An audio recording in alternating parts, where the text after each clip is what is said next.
कंगना रनौत ने भी दिया हिंदी के पक्ष में बयान। कहा संस्कृत होनी चाहिए थी राष्ट्रभाषा। नमस्कार दोस्तों, मैं हूं राहुल। स्वागत है आपका हमारे चैनल बॉलीवुड डॉम पर। अजय देवगन और किच्चा सुदीप द्वारा राष्ट्रभाषा को लेकर दिए गए बयानों के बीच में अब फिल्म अभिनेत्री कंगना रनौत ने इस विषय पर बयान दिया है। उन्होंने शुक्रवार को कहा कि संस्कृत देश की राष्ट्रभाषा होनी चाहिए थी। कंगना रनौत ने अपनी आगामी फिल्म धाकड़ के ट्रेलर लॉन्च के कार्यक्रम में यह बातें कही है।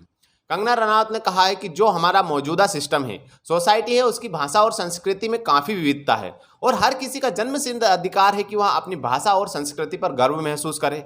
लेकिन हमारा जैसा देश है, इसे एक यूनिट में बनने के लिए कोई एक धागा चाहिए ताकि हम इसे आगे चला सकें। कंगना ने आगे कहा कि अगर हमें संविधान का सम्मान करना है, इन लोगों ने जब बनाया तो हिंदी को राष्ट्रीय भाषा बनाया। तमिल हिंदी से पुरानी है, लेकिन इससे भी पुरानी है संस्कृत। अगर आप मेरा मत जानना चाहते हो तो मुझे लगता है कि राष्ट्रभाषा संस्कृत होना चाहिए, क्योंकि तमिल, कन्नड़, गुजराती और हिंदी जैसी भाषाएं उसी से आई है। तो संस्कृत को ना लेकर हिंदी को क्यों बनाया गया, इसका जवाब मेरे पास नहीं है। ये उस समय के लिए हुए निर्णय हैं। लेकिन जब खालिस्तान की मांग होती हो और जब वो कहते हैं कि हम हिंदी को नहीं मानते, जब युवाओं को भटकाया जाता है, तब वहाँ हिंदी के बारे में नहीं होता है। वो संविधान को भी नहीं मान रहे होते हैं।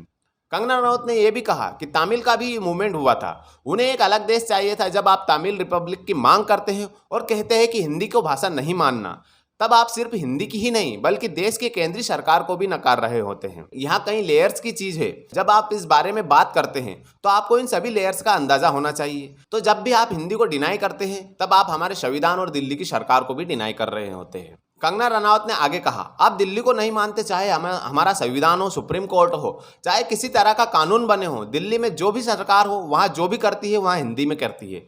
चाहे आप देश में घूमते हो, चाहे आप बाहर जाते हो, जर्मन हो, स्पेनिश हो, फ्रेंच हो, उन्हें अपनी भाषा पर गर्व होता है। लेकिन चाहे कितना भी काला इतिहास हो, भाग्य से या दुर्भाग्य से इंग्लिश एक लिंक बन गई है। आज भी हम एक लिंक के तौर पर इंग्लिश भाषा का प्रयोग करते हैं ताकि हम बातचीत कर सके। तो वहाँ लिंक हिंदी, संस्कृत या फिर तमिल होनी चाहिए। यहाँ हमें तय करना होगा, हमें इन बातों को ध्यान में रखते हुए निर्णय लेना होगा। अभी तक संविधान में हिंदी राष्ट्रीय भाषा है। तो दोस्तों, आपकी जो भी हो रहा है, कमेंट सेक्शन आपके लिए खुला हुआ है। और अगर आपने अभी तक हमारे चैनल को सब्सक्राइब नहीं किया है तो प्लीज़ जल्दी से सब्सक्राइब कर दीजिए और इसी तरह की खबरों के लिए बने रहिए हमारे चैनल के साथ।